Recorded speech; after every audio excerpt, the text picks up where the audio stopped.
নমস্কার বন্ধুরা, আজকে আমি করছি বাঁধাকপির পাতা বাটা। তোমরা একটু রেসিপিটা দেখে নাও। দেখো, আমি বাঁধাকপির পাতাগুলো ভালো করে ধুয়ে নিয়েছি। এরপর আমি এগুলো একটু সিদ্ধ করে নেব।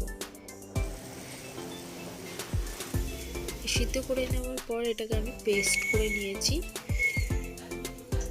মিক্সারের মধ্যে, পেস্ট করে নিয়েছি। আর এটাকে আমি একটু গরম তেলের মধ্যে একটু নাড়াচাড়া করে নেব। আমি একটু শুকনো লঙ্কা কালো জিরে ফোড়ন দিয়েছি, তোমরা দেখো। দিয়ে এর মধ্যে আমি এটা ছেড়ে দিয়েছি।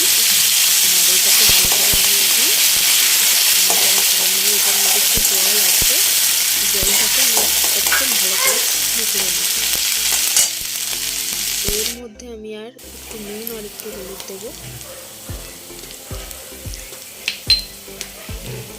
আমি একটু হলুদ দিয়ে নিলাম আর এর মধ্যে একটু নুন দিয়ে নেব। এরপর এটাকে আমি ভালো করে নাড়াচাড়া করে পুরো শুকনো করে নেব।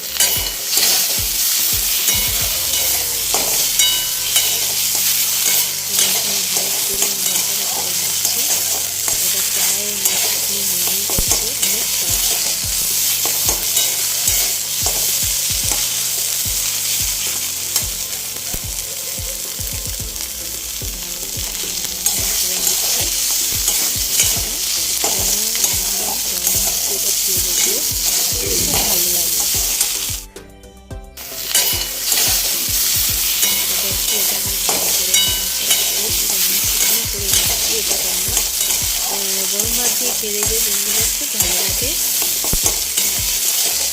এটা দিয়ে তোমরা অনেকটা ভাত খেয়ে নিতে পারবে। তো দেখো, এটা আমার ভালো করে শুকনো করা হয়ে গেছে। তো রেসিপিটা কেমন লাগলো তোমরা একটু জানিও। যদি ভালো লাগে তোমাদের তবে একটা প্লিজ তোমরা একটু লাইক করে দিও। দেখো বন্ধুরা, আমার বাঁধাকপির পাতা বাটার রেসিপিটা পুরো রেডি।